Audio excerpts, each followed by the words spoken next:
I became interested in public affairs when I was 5 years old.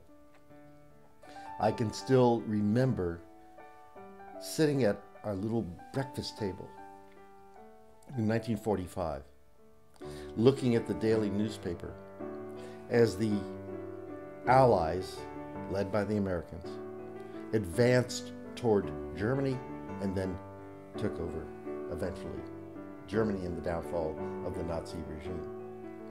There would be maps on the front page of the Cincinnati Enquirer, and then the afternoon paper, the Cincinnati Times and Star, of where the Allied troops were. I was interested in these big arrows. I was interested in these cities of Germany and learning them. Frankfurt, Cologne, etc. And it became a world for me. But my family in Cincinnati wasn't so pleased that I was going to go. And my uncle said, you know, that's a modern man. You know that they're colored there. I said, you gotta be kidding me. I remember saying a lot of things to myself under my breath. And I said, of course I know, and that's why I want to do it. I want to meet people that are exotic. I want to work with people who want to improve themselves, and maybe I can help and maybe I can't.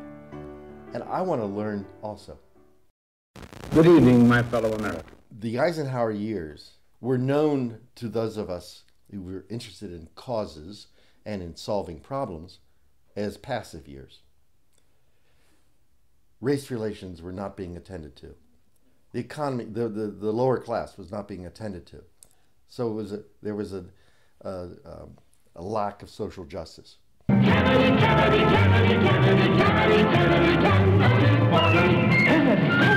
Kennedy comes along in 59 and 60 in his campaign, A, to get the Democratic nomination, and B, then to be the Democratic candidate. And this idea of a new frontier. It was electrifying. It drove people like myself to a sense of idealism as a practical issue. How do we improve our country? How do we repair the world? So it combined American and Jewish values and what we wanted to do with our lives. The manager wants to do things right. The leader wants to make sure you do the right things.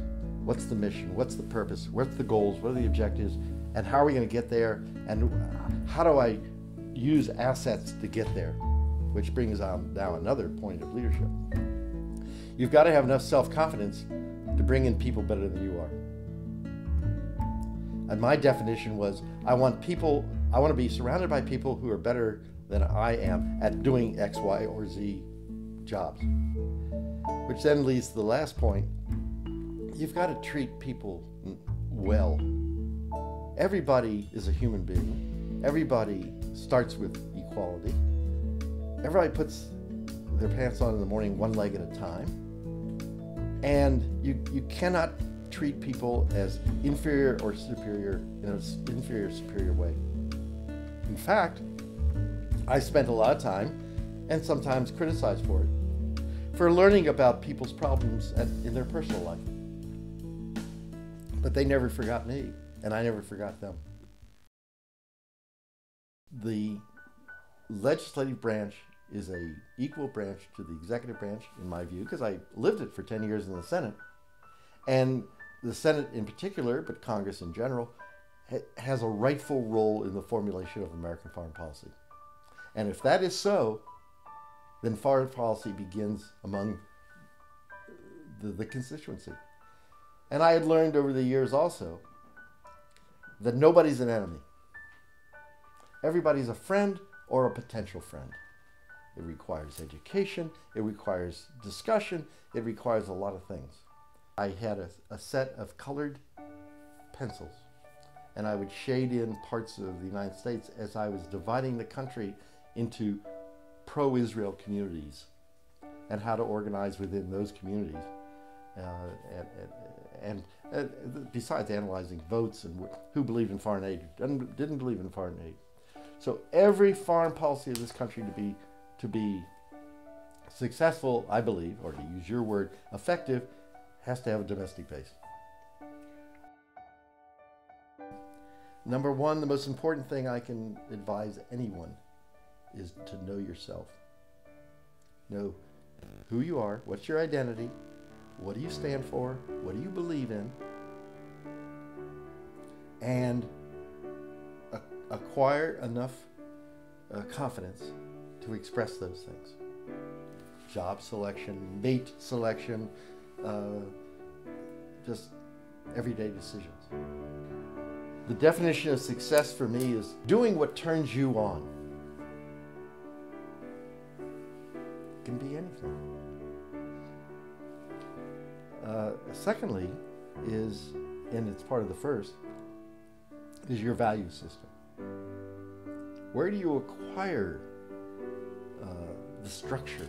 Where do you acquire the orientation? Where do you acquire the direction? And what are those acquisitions? You mentioned earlier human rights, democracy building. For me, those are the key, and the lack of war. I didn't say peace, but the lack of war. Those things are absolutely essential if we're going to have a decent society. Do you want to be a change agent? A change agent within your own family, a change agent within your own neighborhood, a change agent within your own society, a change agent within your own nation. And those are the people that count.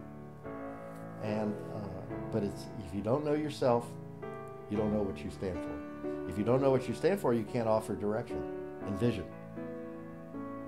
And those are those are abstracts, but they're not.